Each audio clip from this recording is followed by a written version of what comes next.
Gayatri Mantra. Now it is time for pledge. So I want to call Bajrangi Kumar from Standard 2 class. Please come on the stage.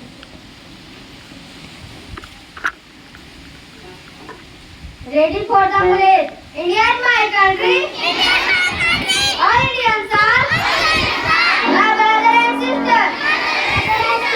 I love my country. And I am proud of its rich and very heritage. And shall always aspire to be worthy of it.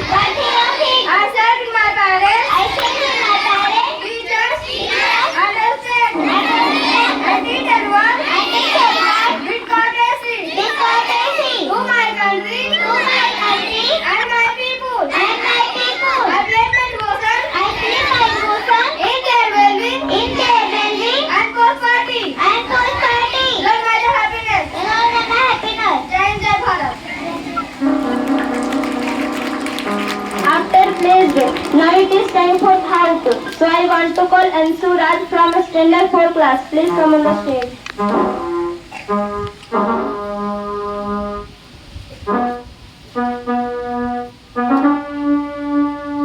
Ready for the थाव।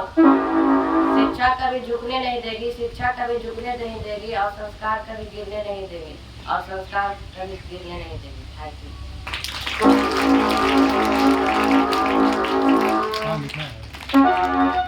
After thought, now it is time for marvelous speech. So I want to call Principal Sir. Please come on the stage.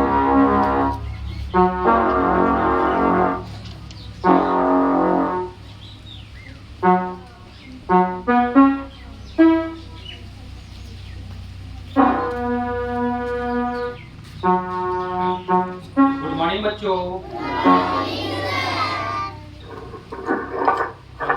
Anshu Kumar के लिए जोरदार ताली करेगा।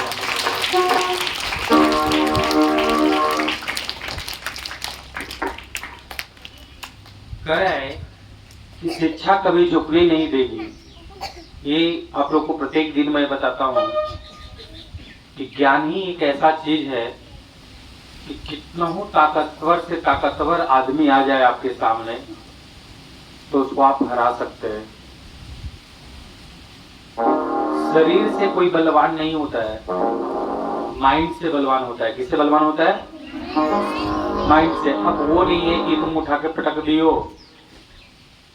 अब हर एक चीज का ब्रेन यूज किया जाता है, दिमाग से यूज किया जाता है।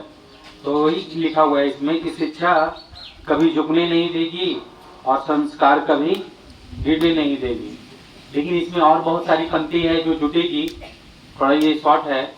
कहने का मतलब हुआ कि शिक्षा कभी झुकने नहीं देगी तभी जब आप शिक्षा ग्रहण करेंगे। समझ गए ना? इसमें एक आध दो पंक्ति और जुटेगा कि जब हम शिक्षा ग्रहण करेंगे तो क्या है ना, शिक्षा कभी हमें झुकने नहीं देगी। अब बताओ, हर हमेशा तुम खेल खेलोगे, हर हमेशा दूसरे कार्यों में लीन रहोगे तो कैसे तुम्हें शिक्षा नहीं झुकने देगी? शिक्षा ग्रहण करोगे तभी ना शिक्षा तुम्हें झुकने नहीं देगी। नहीं समझे? और संस्कार कभी गिरने नहीं देगी। अब बताओ,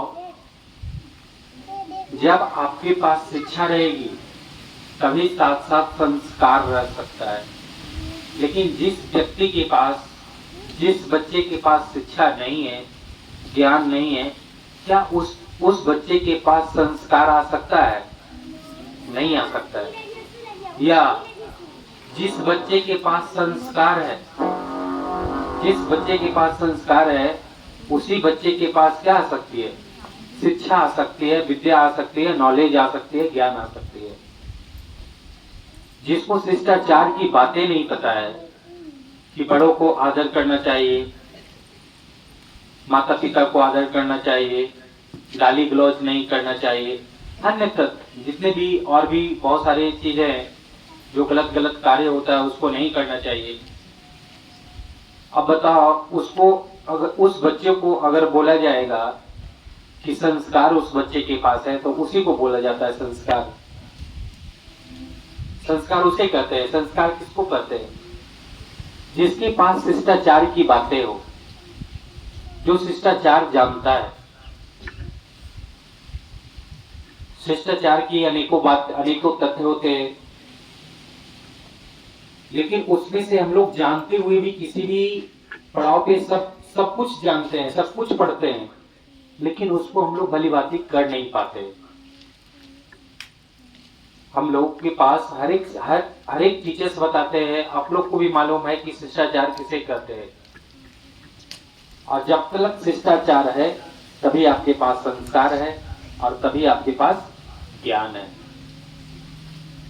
क्योंकि क्लासरूम में आप बताओ, जिस बच्चों के पास शिष्टाचार ही नहीं है, जिस बच्चों के पास संस्कार ही नहीं है, संस्कारहीन बच्चा है, क्या उसको कभी ज्ञान आ सकता है?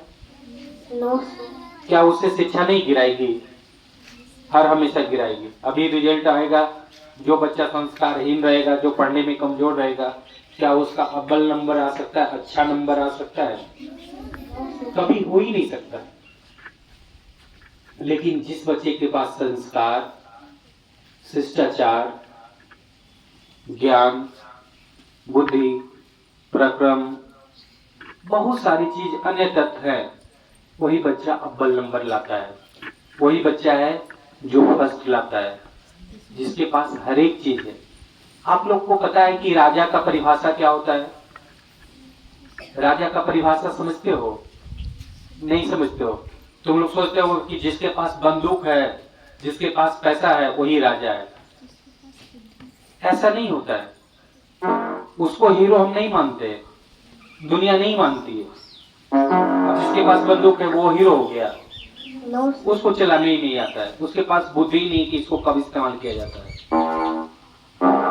क्या वो राजा कहलाएगा? राजा का मतलब हुआ कि बल, बुद्धि, ज्ञान, ताकत, हर एक क्षेत्र, हर एक कंपाउंड मजबूत होना चाहिए। उसी को हम लोग हीरो बोलते हैं, या एक तरह का राजा बोलते हैं। जिसके पास पैसा है, धन है, ताकत है, अपने आप भी ताकत होना चाहिए कि अगर कोई दो आदमी आए तो उसे हम अड़ा सकते हैं। बुद्धि होना, सबसे बड़ी चीज बुद्धि होना चाहिए कि अगर आपको इस राजमहल, मान लिया जाए कि आपके स्कूल का एक राजमहल है, किसी को मैंने सौंप दिया, कोई टीचर्स को सौंप दिया कि आपको ये चलाना है, क्या सबसे ये राजमहल चल सकता है? ये सबसे स्कूल चल सकता है? उसी तरीके से राजमहल होता है। अनेकों तरीके के जो राजा रहते थे, तो उनका सबसे बड़ी चीज था क्या? बुद्धि।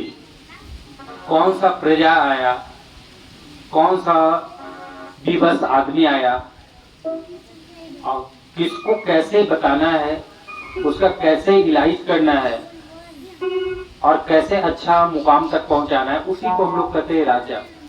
राजा का मतलब ये नहीं होता है कि जिसके पास खाली पैसा हो गया वो राजा है, नहीं। उसके पास बुद्धि होना चाहिए। पहली नंबर बात क्या होना चाहिए? बुद्धि। दूसरे में पास उसके पास पैसा होना चाहिए और सोचने समझने की क्षमता होना चाहिए।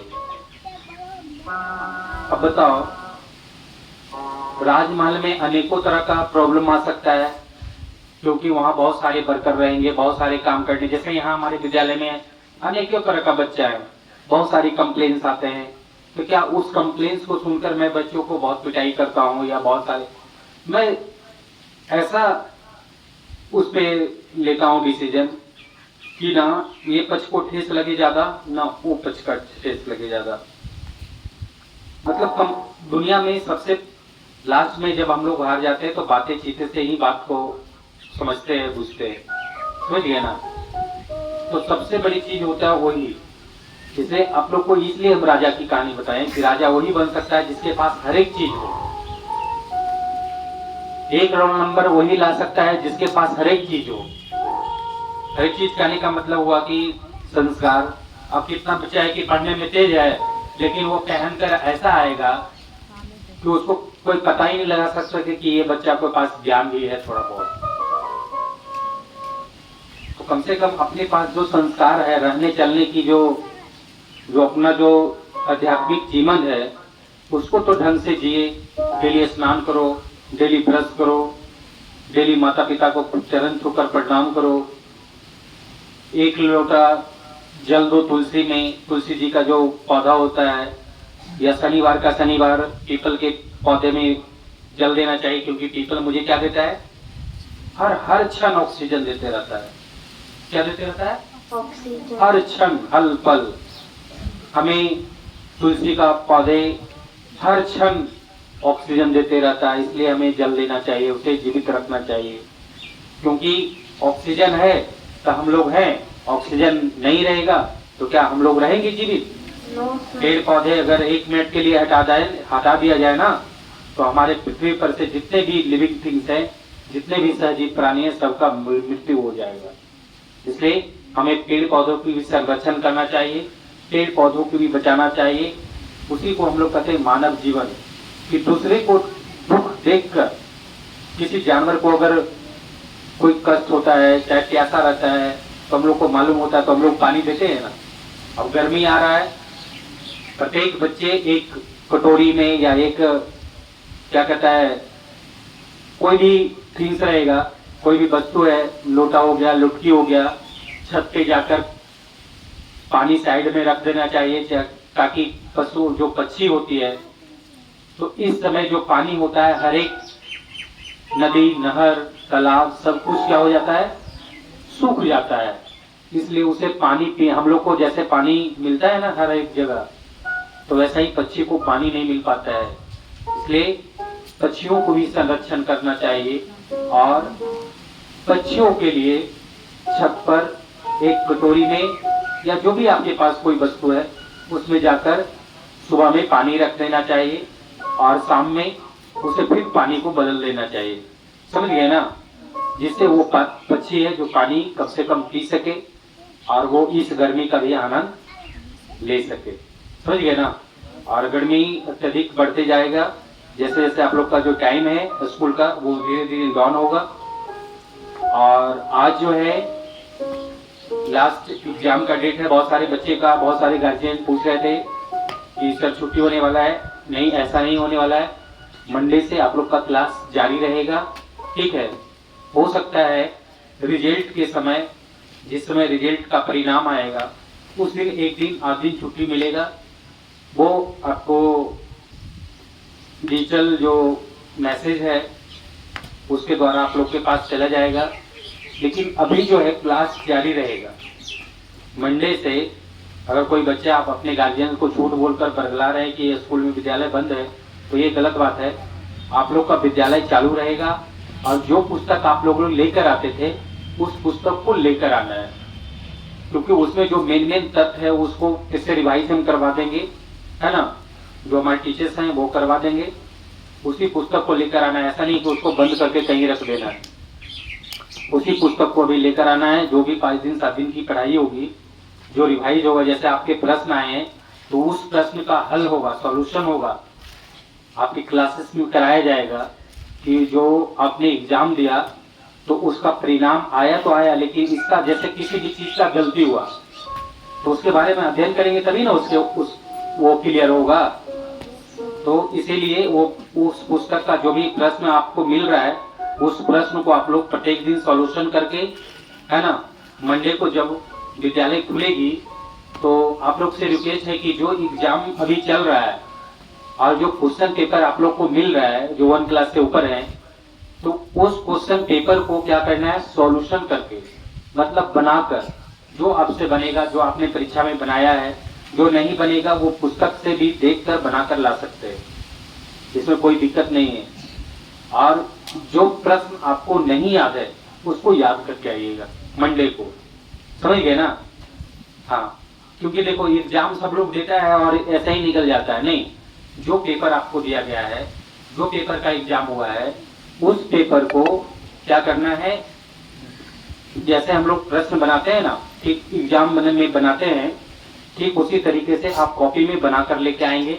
जहां प्रॉब्लम रहेगा, जहां कोई दिक्कत रहेगा, आप अपने क्लास टीचर से, शिक्षिकाएं जो शिक्षक हैं उनसे पूछ सकते हैं, और नहीं उसका सॉल्यूशन होने के बाद आप मेरे से भी पूछ सकते हैं, समझ गए ना? उसके बाद आपको अगला सप्ताह, जो अगला मंडे से आप लोग को किताब कॉपी खरीदाना शुरू हो जाएगा। नया सेशन का जो किताब कॉपी है अगला सप्ताह आएगा, इस सप्ताह नहीं, इस सप्ताह भर क्योंकि किताब कॉपी आ जाएगा तो सब लोग गार्जियन को तंग करने लगेंगे, इसलिए इस वीक नहीं अगले वीक जो, क्योंकि जो हम लोग पढ़ लिए ठीक है, लेकिन उसका सॉल्यूशन तो होना जरूरी है ना, होना जरूरी है कि नहीं? तो उसका सॉल्यूशन जरूरी है, सॉल्यूशन हो जाएगा तो नेक्स्ट बुक वीक से मतलब अगला सोमवार से आप लोग किताब कॉपी को परचेज कर सकते हैं। समझ गए ना? इस सोमवार से नहीं, अगले सोमवार से। समझ गए ना? Yes, sir. ठीक है, इतना कर मैं अपनी वाणी को विराम देता हूँ। थैंक यू, धन्यवाद।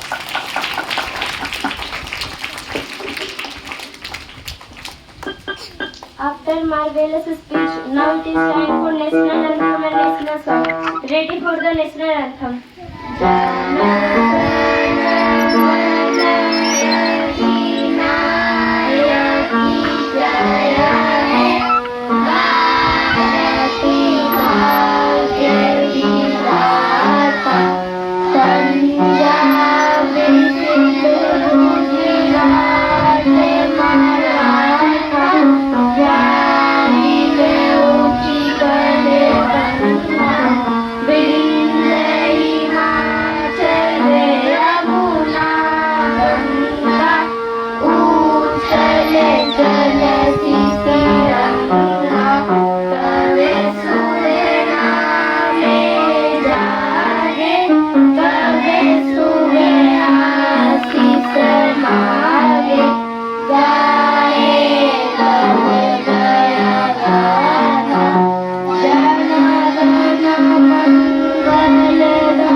Now the assembly is adjourned. Please go to your classes after long.